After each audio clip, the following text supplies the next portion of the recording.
Abu Dhabi, it's far away. Abu Dhabi, that's where you'll stay.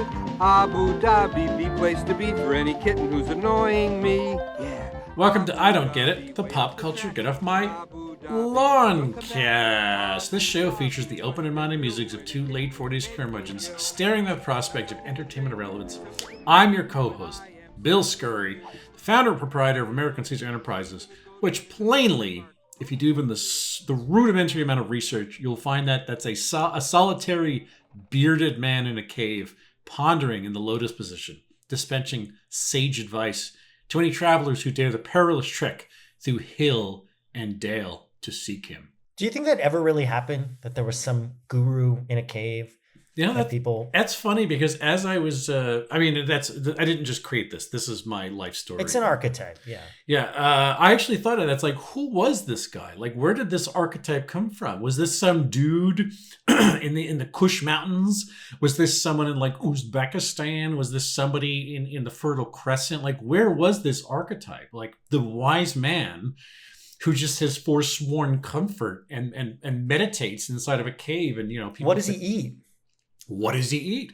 How does he sleep? Right. It's like, is he such You don't need to sleep if you meditate all day. I assume it means he's an ascetic, right? He's forsworn comfort to do this. But the question is, what wisdom? It's like, oh, great guru, tell me what you've learned. It's like, I'm cold and I have to pee. I wish there was better food in this cave, right? It's like how I feel about the Catholic Church, which is, well, we talked about this a little last week. Like, what kind of insight in life can people give people who've never been on a date, you know? Yeah. Right.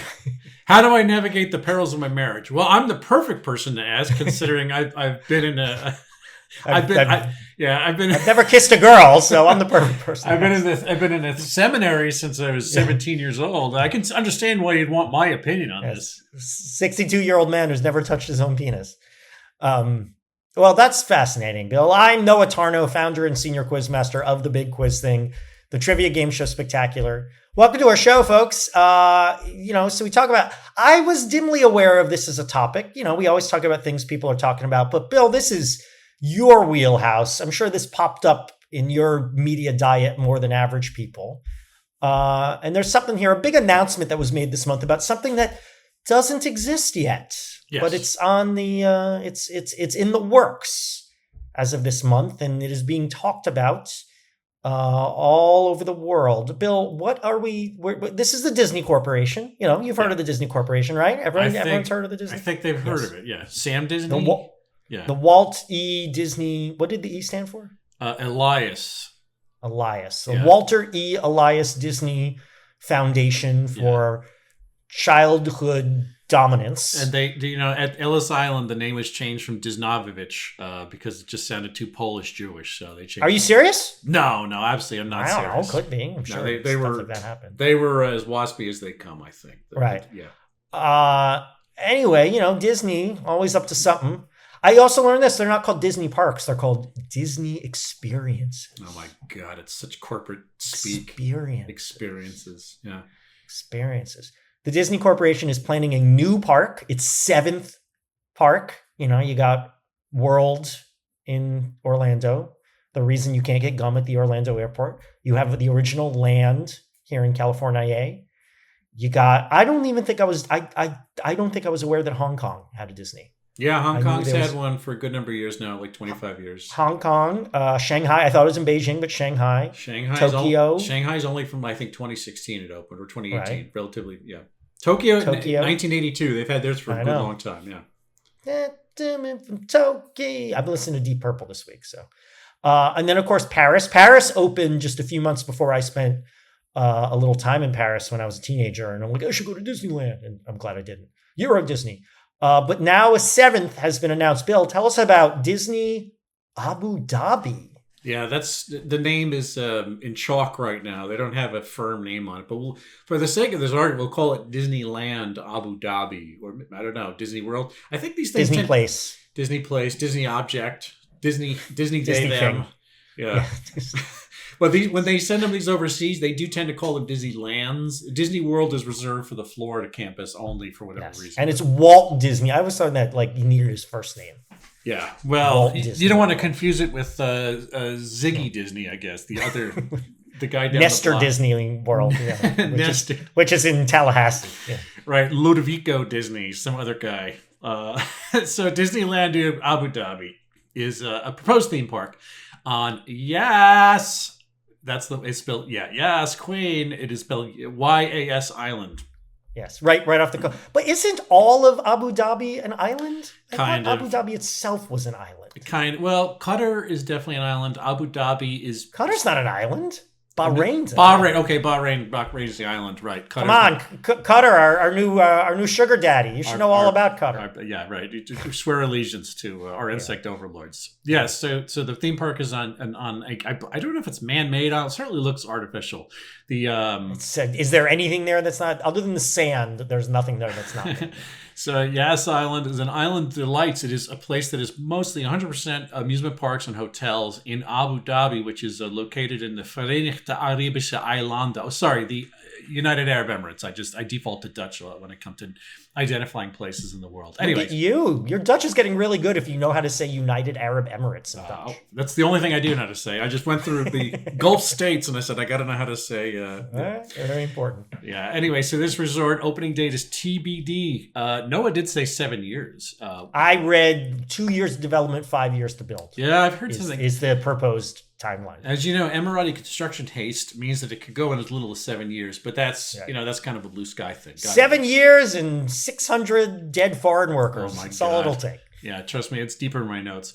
Name is Disney, but the ownership and operation will be totally the Miral Group under a license from Disney, which is only Disney's only on the hook to design the resort via Imagineering. The jingo-y name of their the research and development department out in Glendale, California. It's very catchy. I do like using Imagineering.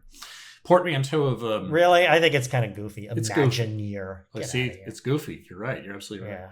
Yeah. It's goofy. It's Pluto. So this will be Disney's first theme park in the Middle East, fourth in Asia, the seventh gate worldwide, and the second to not be operated by Disney in any capacity. In fact, little known fact, the archetype for this deal is the Oriental Land Company in Japan, which owns and operates Tokyo Disneyland since '82 under the same premise. Disney just puts a name on it, develops rides, but it is completely under the ownership of a third-party entity that is local on the ground. So as a bit of background, by the way, I mean, I think this is just Disney. The Disney part, you understand the Disney part. I do think that the Abu Dhabi part is also very important too. And this is any chance I get to sort of look into the Gulf states. And, again, it's topical for any number of reasons at the moment. But Abu Dhabi is one of 7 metropoles and serves as the capital of the political entity of the UAE, United Arab Emirates, also constituted by Dubai, Sharjah, Ajman, Fujairah, Ras Al Khaimah, and Al Quwain. The monarchical chiefdoms all. And this region was originally called the Trucial States, which I did not know. Only achieved independence in 1971 from the United Kingdom. So the Emirates, and Abu Dhabi in particular, known for their oil wealth, late 18th, early 20th centuries, region pivoted to becoming a financial no man's land in the 1990s. Oh, man, and look at it today. Look at what we have today. Just throwing planes to presidents around the world, disappearing journalists. Well, that's not the UAE. That's not the UAE. You get the point. What's the Give credit where credit is due. Hey, they spent a lot of money to bribe the most easily bribable person on earth. Don't give credit to a different country. And just because they all, are brown. I think that one of the important elements that, me and Noah will definitely get into in this conversation is that the ethnic Arab population, the sort of Emirati natives, as it were, is a vast minority overshadowed by a vast diaspora of South Asians. They brought to the country on the lures of wages, essentially indentured servitude. Ununionized, it's illegal to organize labor there. Work day to night in stifling heat, pouring concrete to create air-conditioned mega malls for Russians to buy Bulgari jewelry. Noah, tell me, what did your research turn out? How did you synthesize the Disney part of this and also the Gulf State part of all this? I did not realize how utterly developed these places are. I mean, I knew about the Burj Khalifa. Is the Burj Khalifa in Dubai or Abu Dhabi? It's in Dubai, right? I've been up the top of it, yeah. Those are the two big, so are the other Emirates doing anything? Are they trying to catch up, or is it just really Abu Dhabi? Sure. And I mean, I think the sheikdoms, what is it? Maktoum is the guy who runs Dubai, and when you get to the airport in Dubai, Each Hudson News or whatever the equivalent thereof has spinner racks. His books, all his books. There's poetry, there's short stories, and there's also the wisdom of Sheikh Maktoum.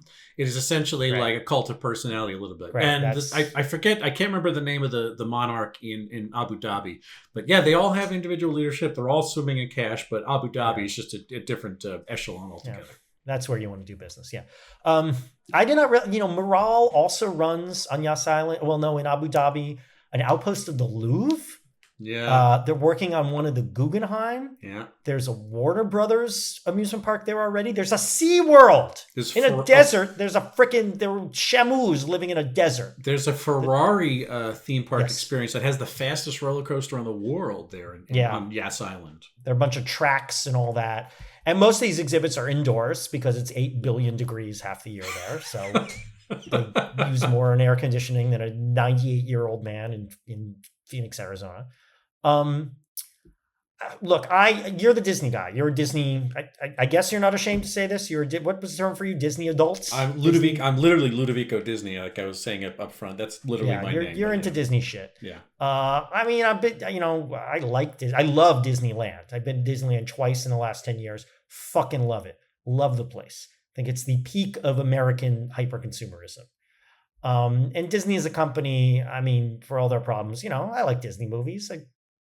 It's taken over our culture in kind of icky ways, but Disney, as far as companies go, I think they provide a lot. The big issue here is, to the extent I have any opinion at all, is how do we feel about the surfeit of American corporations doing business with these places where there's a reason they build so fast. Because yes, you said, workers are not treated well. I believe Qatar, when they had the World Cup there, they built like a new soccer stadium and all sorts of stuff going along with it. By the way, workers not treated well is like saying minks aren't treated well by the jacket industry. Okay. You know what I mean? Yes, thank you. Yeah. A lot of workers died in doing that. So they don't have to look at regulations, and they just, people get grinded in the gears of hyper-commercialism. And then, of course, the UAE is still in some respects, theocratic Muslim nation. What I read is that officially homosexuality is illegal. Officially, women have fewer rights, although some of that's been changing over recent years. But those laws are largely not enforced. Gay people need to be careful about PDA, but, as long as you keep it on the down low, you really have nothing to worry about. All right, for now, I suppose.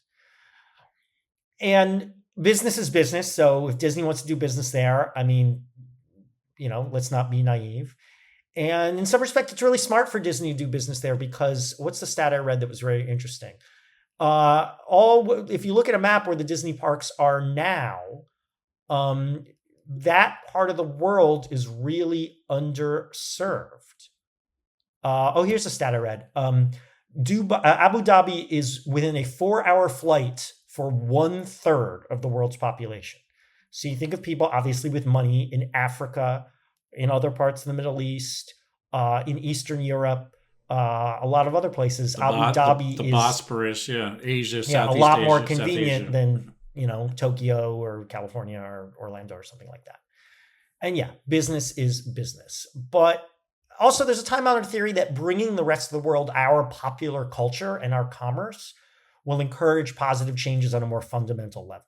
The idea that back in the 80s, opening a McDonald's in Moscow was one of the things that led to the fall of the Soviet Union and glasnost and perestroika, although I think those things came before the McDonald's.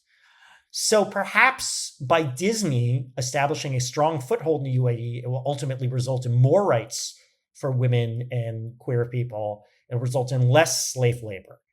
I am not I am not enough of a historian or an economist or a political scientist to really know if that theory is true or would be true in this case.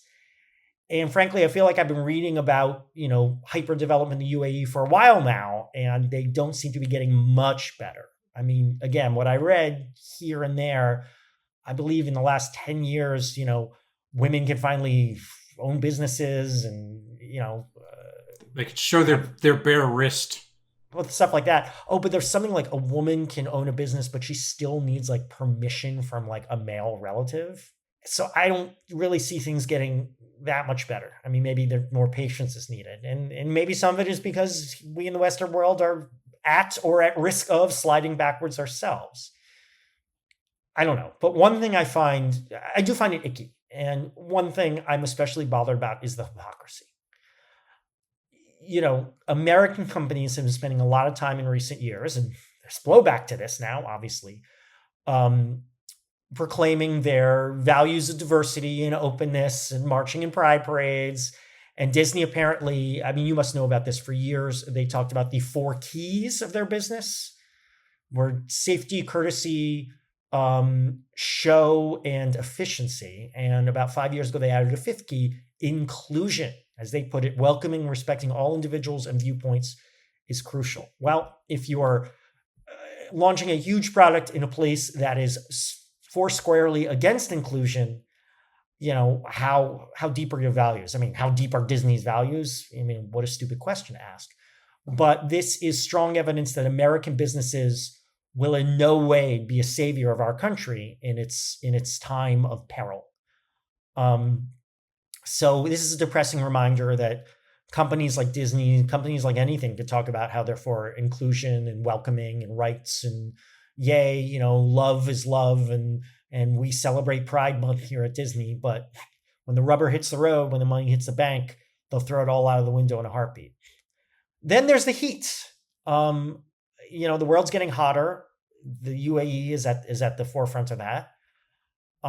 This is more sticking our heads in the sand, so to speak, and pretending it's not a problem. They're going to put the whole thing indoors. They've announced that the whole thing's going to be indoors, air conditioned up the wazoo, using more energy to keep these places somewhat livable, more cars driving around with freaking taking sewage away 24/7.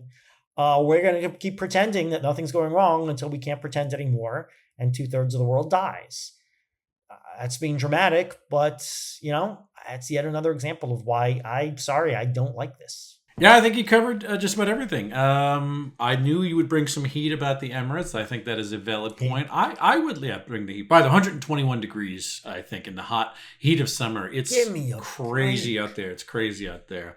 The one time I went, it was late October, so I'd say it peaked at about in the 90s or so, but there was plenty of opportunity for shade and air conditioning. But still pretty wild, though. I'll tell you, you're in the desert for sure. So, all right, so I think that this is the story of the weatherman from Ithaca. That's the thing I kept visiting in my research, is that Bob Iger, the chairman, the prexy of the Disney company right now. Here's the thing. I would advise you to steel yourself at the moment for some inside baseball from the Disney adult, as Noah described me right here. So Bob Iger has been the president of Disney since unseating Michael Eisner. You all know that name. Michael Eisner was synonymous with Disney when we were younger, when the Gen Xers were younger. He was the face of Disney. In the 80s, he very much was intent on making his face like the equal of Walt Disney's. He showed up on TV.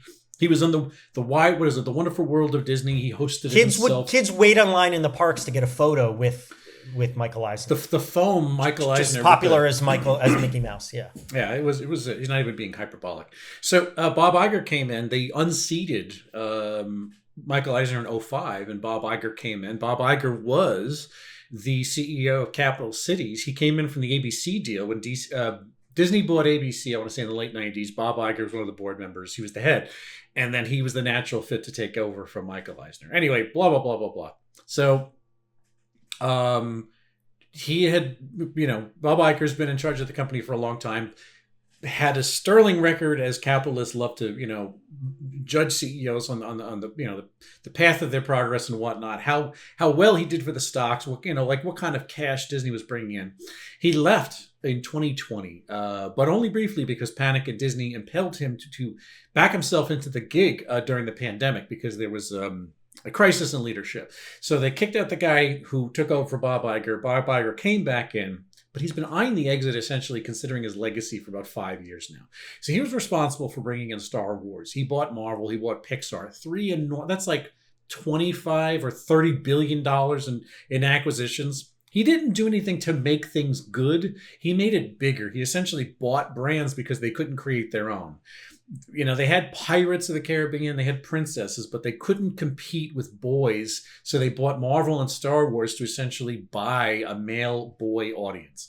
So it's not really anything creative, unlike his predecessors. This has been Bob Iger's preoccupation. So Iger he's launching money from a fucking laser cannon around the world in a last-ditch attempt. He's trying to solidify his name as the greatest CEO in the history of rapacious capitalism. Today, we celebrate another thrilling moment, the creation of a spectacular new Disney theme park resort coming to Abu Dhabi. I haven't seen it pop up that much, but I imagine in the realms you travel. I listened to a few podcasts, watched a few videos of people talking about it. But you told me you got a good insight from some subscriber-only podcast you listen to.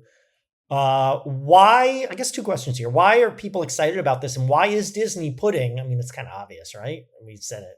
Why is Disney putting a new park in Abu Dhabi? How about this? Why are they even still building parks? I mean, you said it. They own Star Wars. They own Marvel. They own Pixar. They own American Childhood.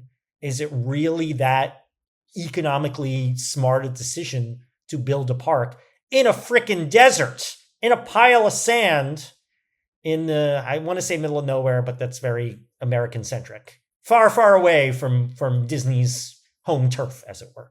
Yeah. Well, Disney's secret is that the parks keep the company staked. I know. I think I read that. It's like most of the company's profit, or at least most of the company's revenue, is from the parks. It's a new paradigm. Hasn't always been that way. You think of Disney, you think of The Fox and the Hound. You think of Rescuers Down Under. Yeah, you think of The Dark Cauldron and all these. Yeah. What was that? What was that cartoon with Donald Duck and the other animals playing like a mariachi band? The Three Caballeros or something like that. Yeah, Three Caballeros. Yeah, whatever the fuck it is. The karaoke parrots or whatever. Yeah, so that's the thing.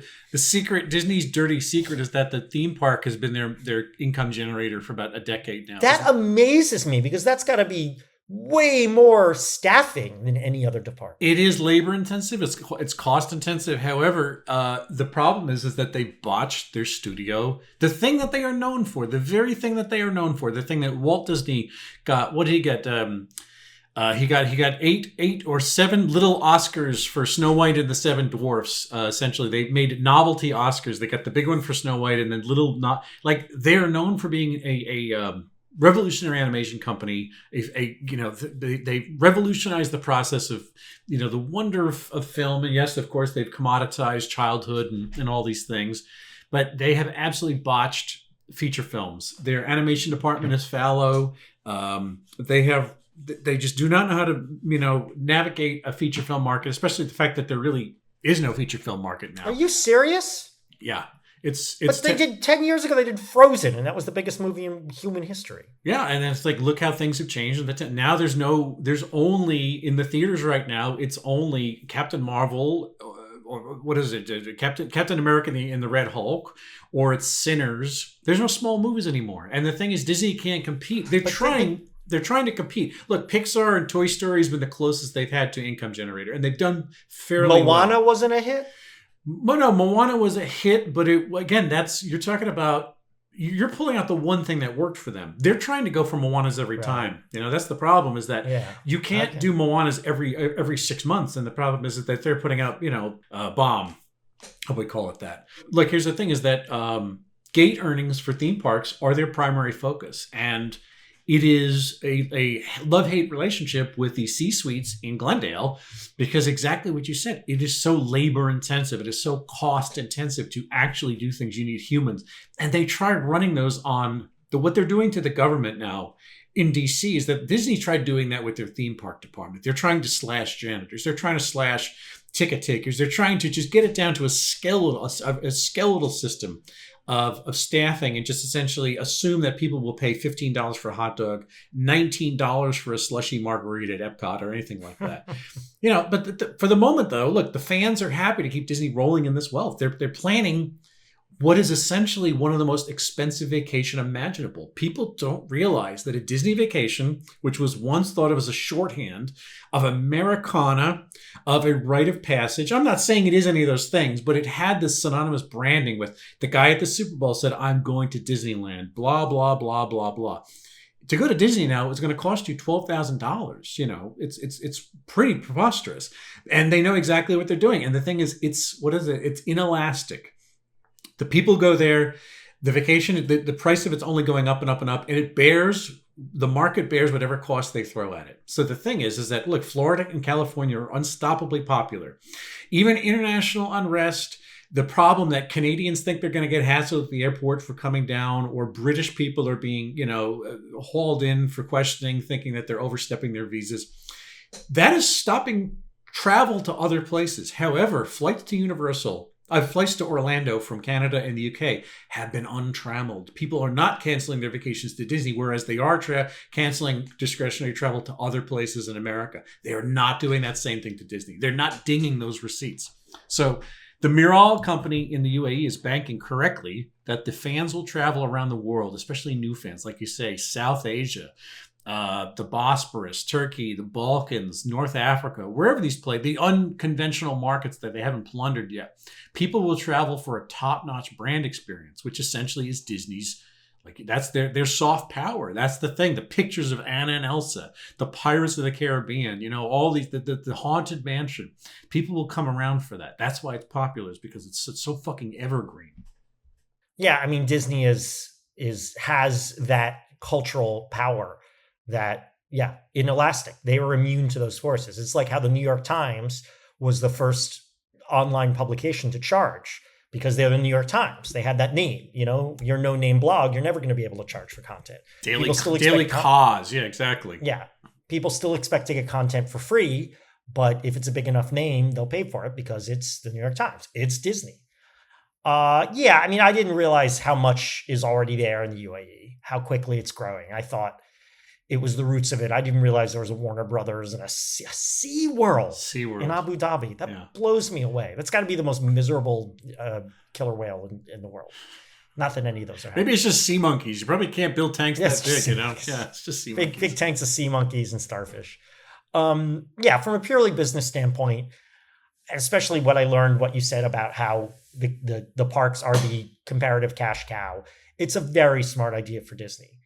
And look, I mean, we'd say this is a lot of topics. People want to get out there again. We're still getting over the pandemic. We will be for a long time.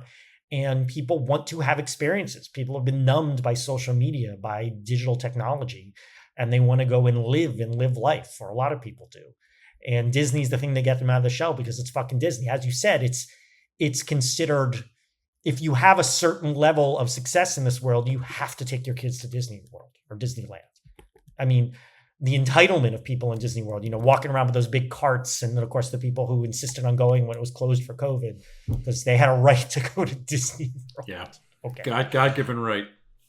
Yeah. I mean, you explained to Disney, man, that this is an extremely smart business decision for Disney. Why people care? The reason people like you exist, because Disney is this multivalent cultural force with so many, tentacles in American life and American culture. And they make a big move like this and people are going to pay attention. What we're creating with Disney and Abu Dhabi is a whole new world of imagination and experience that will inspire generations across the region and the world. No, somehow I think I already have an inkling of how you felt about this when you were younger, but please elaborate on what you would have thought of this as a kid. I mean, I always liked the Disney parks. I went to World a couple times when I was a kid because my grandmother lived down near there. There is a photo of my sister with Mickey Mouse and my mom while I was in utero. My mom was very excited. Sorry, the story is my sister was very excited to tell Mickey Mouse that her mommy had a baby in her tummy. And she was a little shy, but she did. So I'm in utero in that trip. And then we went to Land the first time I visited California when I was like 10. And then I went to Land in college when I was traveling through California. I've been to Land twice the last 10 years. And I went to World with a friend when I was like 17, because I went with his family to Florida for Christmas. So I've always loved the Disney parks. As I said, they are a sparkling example of American hyper-consumerism at its best.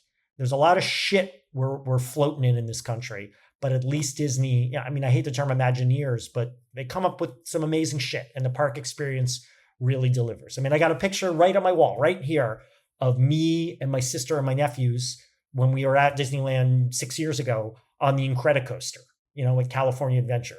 amazing roller coaster. One of the best roller coasters I've ever ridden. That picture's right next to the guy. You picture of you guys at the Holy Land Park in Orlando. Yeah, That's exactly. right next to it at the replica Noah's Ark. Yeah. Yeah, no, that's in Kentucky or something. I don't know. I mean, would I care about this Abu Dhabi? I never would say I'm going to Abu. I never would have been a Disney person like you. I never would have gone to. By the way, are you? If this opens, do you think you're going to go? It's a tough one just because I don't tend to vacation in that corner of the world to do anything but scuba diving there. And if I'm looking for the Disney fun, there are easier places to get it that are certainly more local to where I am right now. So you're not going to be like one of these people like, I have to go just to say I went. I want to go to every, I mean, there are nerds out there who are probably trying to go to every Disney park. Yeah, they have. Yeah, there's a circuit of people who do exactly that. Yeah, that's a big deal. So if I was younger, I'm not sure why I'd care beyond I like Disney parks anyway. And I'd just as soon go to California or maybe Florida or maybe Paris. And, being the pretentious young man I was, if I were in my 20s or something, I think my concern about, the inhumanity of how the UAE is run as a country would be even more acute.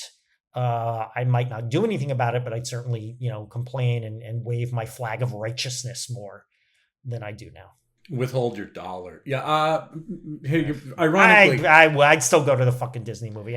My principles are worth nothing. It's weird because I am on record as being a big theme park aficionado. All theme parks, but Disney is the gold standard. But I would not have liked this as a kid. I was of the mind that Disney was the most pathetically plastic and artificial place on earth. Really? Which, I mean, it is. And you're right. There is an expertise in exactly that. There is an art form. There is the same way Rothko painted, fields of dark burgundy on a canvas and the paintings are beautiful. That's what Disney does, essentially. They make these plastic artificial places as an art form. It is absolutely beautiful, but I think that you have to buy into it. It's either, it's binary. You're into it or you're not into it. And so I was not at all into it, was not interested until my wife took me in 2005. I went to Florida for the first time. And I was kind of sold after about 24 hours. I'm like, wait a second, what's going on here? What is all this about? I just was not prepared for the scale and the sort of unrelenting size of the whole thing. So I've been to 3 of their 6 gates, right? Because I've been to DLP, Disneyland Paris, a few times too. DLP, as we call it in the business. I would happily travel to the other ones if it were convenient and or moderately affordable, and or. You having to go way into the Chinese mainland in Shanghai to see their up till now their newest park. Sounds a little inconvenient, but that's just me. So the thing also, I when we were younger, I don't think I'd ever heard of the United. I've heard of, as me and Noah were clatching before, I've heard of Abu Dhabi because of Garfield and Friends, because that's where Garfield continually threatened to send Nermal by putting Nermal in a box. And because Garfield was just so overt with Nermal that Abu Dhabi was he's continuing trying to, and there was even a song, which you'll hear in our intro this week. So I don't think not much was going on in the UAE when we were kids. Right? That's true. It was like, might as well have been talking about Oman or something. Exactly. It was a backwater. It was right. What's going on in, what is it? Mogadishu. Well, I mean, only that became a hotspot in the late 90s, but before that, it was a backwater. I don't know. Maybe you would have to go back to the days of T.E. Lawrence to figure out what the hell was going on. The Indian consulate reported that every week in Dubai, 2 migrant workers tragically take their own lives. And 8 more lose their lives every week as a result of the poor living conditions or the heat. So that's 10 lives every single week. And you can start to see why this becomes an issue when we talk about this new Disney park being built. It's possible this thing will never happen. I mean, yes, Disney tends to do what they do, get shit done. And the UAE, since they can run over everyone, they tend to build things pretty fast. The way the world is moving and how unpredictable it is, and that they have a 7-year timeline on this damn thing, I think it's possible this will never happen. But assuming it does, or certainly the plans are, the wheels are in motion, is this in any way a sign of the apocalypse? Well, I think that's where a lot of my notes get parked for this podcast, because I mean, look, everyone has thoughts on the Gulf states this week. And granted, Abu Dhabi was definitely part of the parade of bullshit and corruption that was happening. Abu Dhabi is not the one that put the airplane out there. That was Qatar, but you get the point. But I think that it is worth... I mean, you laid out in the beginning exactly a lot of the reasons why I think that, not trying to be culturally insensitive or anything like that, but I mean, it is a different way of life than our Western way of life. I mean, it may look like the kind of like Gulf Arabic values with a heavy dose of Western modernity. But the thing is, I think what's going on here is a clean washing of the Emirates via Mickey's four-fingered white glove.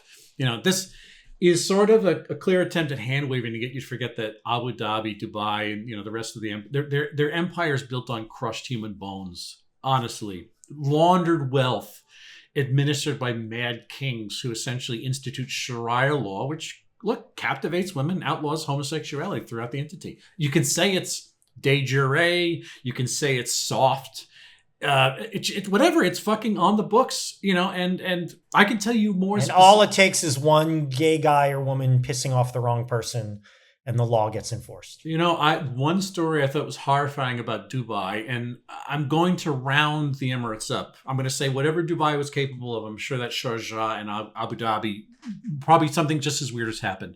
But when the Hillary Clinton the State Department cables were leaked, I can't remember how many years that was ago, 10 years or so.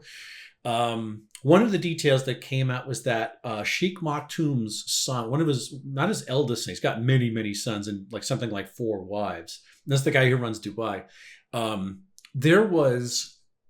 The son became irate and coldly pulled out a revolver and shot in the head one of their aides in the governmental building in Dubai.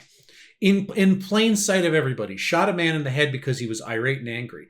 They had to clean up the guy's dead body, move it away, and pretend that it didn't happen. The State Department, all the attachés knew it happened, and there was like chatter in the State Department. And again, these are the sort of things that don't get revealed because they're trying to do our quote unquote allies some service by making sure they don't know that the places are filled with bloodthirsty, homicidal maniacs who run essentially a crown regency. And that was embarrassing for them. It didn't stick. No one knows that story today. It was just one of a million cables that got put out in that Hillary Clinton, leaking, that whistleblowing thing. But it's like, if that's what happens in Dubai, I'll assume that that's sort of the tenor of business that's over there. Look, these values I think they're inconsistent with Western modernity. Whatever the fuck that means these days, because I guess they're not that inconsistent with West or our version of American Western modernity. But look, it's obvious that this political pivot in America is kind of a green light. I think we can all admit this now, especially since, again, the past week has seen a visit to this area and, guy being treated like a king. I think that, again, I'm going to mention something that happened in Saudi Arabia, but I'm saying these people, if they want to bone saw journalists, dissolve their bodies in acid because they don't like what they write, disappear them off the streets, whether they're American citizens or not, it's fine so long as there's a Pirates of the Caribbean nearby. Yeah, sure. You said it. This is in some ways a deal with the devil. And evidence, I think, as we're trying to get our footing, how do we push back on what the degenerates currently occupying our government are trying to do to American people and how they're trying to destroy the country? That, often there's a sense of like, well, it can't happen here because businesses won't allow it. One of the things people say is pushback to the current regime is that it provides business uncertainty and businesses can't have that. And the almighty dollar, rules the country. I can't have that. I can't have that. But this is evidence that major companies will not be a savior to us. Disney will make a deal with terrible people and will overlook massive human rights violations if it puts one more dollar in its pocket. Disney World ISIS. Yeah, I mean, they might. So, despite what they post on their Facebook page, for Pride Month. So, companies aren't going to save us. Politicians aren't going to save us. It's up to us. And then, of course, the element of running headlong into climate Armageddon. So, yeah, this could be a big sign of the apocalypse, the human race growing wealthy and fat and lazy and bred in circuses, and instead of confronting its demons, vacationing inside of an abattoir, not feeling safe going to one of the happiest places on earth. We run into a couple of problems here. Disney, I'm talking to you now. Disney, Bob Iger, I know you watch these videos.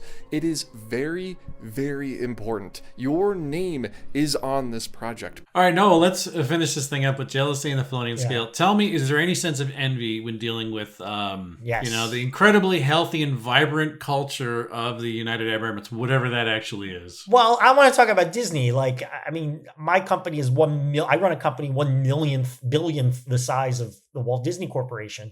But I don't know. I'm always just like, how do you run a company like this? Like, how do you get so many people to work so hard to make things happen? Like, I don't know. Sometimes I feel like one step forward is always a struggle with a tiny business like mine. Running a business is hard.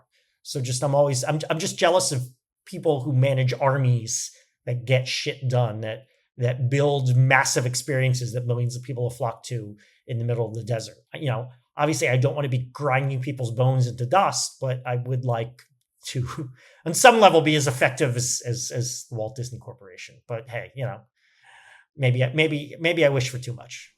Well, you asked me if I would go to this thing, right? I said, well, Yes. Probably not. However, the future me would actually love nothing more. There is again, the purely libidinal theme park animal inside of me would love nothing more than to go crazy, to go shithouse inside this thing once it's built. You know, I have never had a bad day in a theme park anywhere in the world. I've been to theme parks all over the United States. I've been to the theme parks in Holland. I've been to, again, Disneyland in Paris. Even the one that's in frickin' Denmark, in Copenhagen. There's a theme park right in the middle in their sort of central park area. It's fun as shit. Everywhere I there's something about it. I'm built to do it. You know, the expectation, though, is that, you know, because this is, and I'm not making this up, this I think is the forecast, because this is in the Emirates, this is actually not going to be priced like a Florida vacation. The Florida vacation is just about, the most expensive middle class thing you can do. But people will scrimp and save for years, and they will adapt a modified vacation just to say they went because it is part of that thing. This is going to be different. This is, I believe, this is being pitched as an oligarch's good time. Like the kind of stuff the kind of money you can throw around the Emirates is like bigger than Vegas money. You know, it's a different, it's like Macau money. There's something else to it. It's a different echelon. So I think that's a bit preclusive for most people. And I think that, you know, that is the kind of thing that's, make sure I don't really get there, is that it's not going to be in any way, shape, or form worth the kind of money you would put into it when you could just do something fun and cheaper somewhere else. So Noah, finally, where do you rank this thing on all of our schema of topics along the way? Well, for some reason I compare it to really big things that we talked about. So take blockchain, something with possibilities, but a lot of danger, divided by 2, and then subtract 1/8 of TikTok, something else with a lot of possibilities, but a shit ton of danger. You did go big on this one. It's true. Yeah. Corrupt governments. Yeah. And then add 72.141. So that's blockchain divided by 2 minus 1/8 of TikTok plus 72.141. And 72.141 is the amount of people from Goa, India, who die every hour in concrete accidents, pouring high-rise buildings there. The workers are from Southern Asia?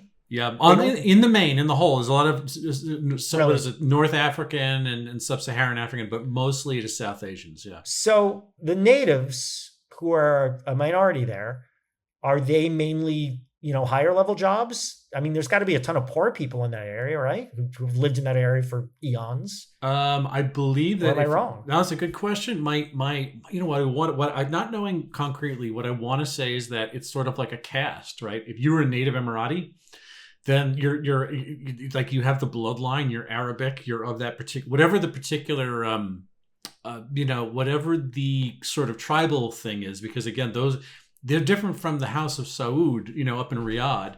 But, you know, like these civilizations are almost, you know, I mean, it kind of artificial. Like they're just like political camps that turned into things over the decades. But, you know, there were borders that were drawn by the British governance along the way. And, you know, oil companies came in and helped decide where things were, and the money was artificial. And I have to assume that, you know, again, I don't know how many thousands or tens of thousands of Emiratis there are. But I mean, the Indians, the Sri Lankans, the Pakistanis, the Bangladeshis who were there working are not, you know, they're considered 3/5 of a person, to use an inelegant reference, that sort of thing. I would look, in spite of my love for Disney theme park gimcrackery, which again we've said that's kind of the art form here. That's the thing that they do really well. I'm an avowed non-fan of the Emirates, you know. And I would say, just as a digression, I would say if you want a model country in the Arab world to go to, where you can visit people and a fucking native culture that there's some sense of reality to it, go to Egypt. Take your money, go to Cairo, man. Egypt freaked me the fuck. I mean, I was only 13 years old, but it really freaked me out. It would I'm freaking you out right now. Yeah. It's freaking me out over the phone. I'm just I'm just saying that it's better to me. It's got heritage upon heritage upon heritage, and it's not an air conditioned cement farm, for Christ's sake. So I'm gonna ding this whole misadventure. As much as whatever nice things I have to say about a Disney experience and how much fun I actually did have in the Emirates, this whole thing is weird, man. It's a misadventure on the account of gaslighting, bad faith enterprise, I think, from Disney and the Emirates. I came up with Chinese spy balloons, which was something that looked fun in the sky, but it's like, what the fuck is going on here? It was causing us fear and unrest, and it was just like, what a fever that happened that 10-day stretch when we were being besieged by weather balloons, And it was the people were talking about the president being impeached over it. Jesus Christ. Fun. Anyway, thanks for listening, folks. And so we're going on a little hiatus. Yeah, 2 weeks off. Actually, no, more than 2 weeks. I think more than 2 weeks, right? Because your travels are taking you far away. Yeah, I don't think that we're coming back. We're gone for a while. We're not coming back till close to the end of June. I think 22 June is the earliest we'll get back into it or something like that. So, yeah, we will not be recording when we're together in Bermuda because we have better things to do. Yes, that's true. We'll take a picture for our own use. We will not release that picture. No one cares about it anyway. You listeners are not a priority on our vacation. You're not. No, that's true. Yeah, so Noah is he's gallivanting around the United States and north of France, and I will be in a number of places along the way. But yes, we were going on our traditional summer hiatus. See you sometime towards the end of June or beginning of July, and we'll leave it at that in terms of specificity. But if you'd like to see Tide Yourself Over with our work, or 300 and what do we have? 340 episodes. We got a lot, my friends. This is 340. This episode is 340. Yeah. Look at that. I know. That's a unparalleled excellence, a tradition, and historical tradition, unlike any other. So we're on Spotify, Apple Podcast. I don't even know that phonic comes out every time. Keep saying it. SoundCloud, GooglePlay, skeet to us at the Blue Sky. We love the skeets of Blue Sky. It's really inelegant. Noah and Bill Show.bsky.social. Write to us, Noah and Bill Don't Get It at gmail.com. Reviews on the aggregators always help. I am at billscurry.bsky.social, at William Scurry on Twitter. I'm on Facebook. I'm on all the social media forums you can possibly imagine. Don't worry, no one's trying to get a hold of me anyway, so it's fine. YouTube.com/AMCaesar. Video stuff is there, and Noah will tell you where to get him now. Check out BigQuizThing.com, The Big Quiz Thing, America's premier provider of corporate and private live trivia events nationwide, worldwide, etc. But I'm not doing an event in France when I'm there, Bill. Unfortunately, that's not happening. We've never done an event in France. Someday, for sure. Not that you know of. Not yet, at least. Not that I know of. Yes. You could check me out on rare occasions on Instagram at the Noah Tarnow on Blue Sky, and and that's what I'm about. All right, everybody. So until the next episode, we talk about the smash hit project of the upcoming Disneyland Sentinel Islands. We don't get it. A production of American Caesar Enterprises 2025.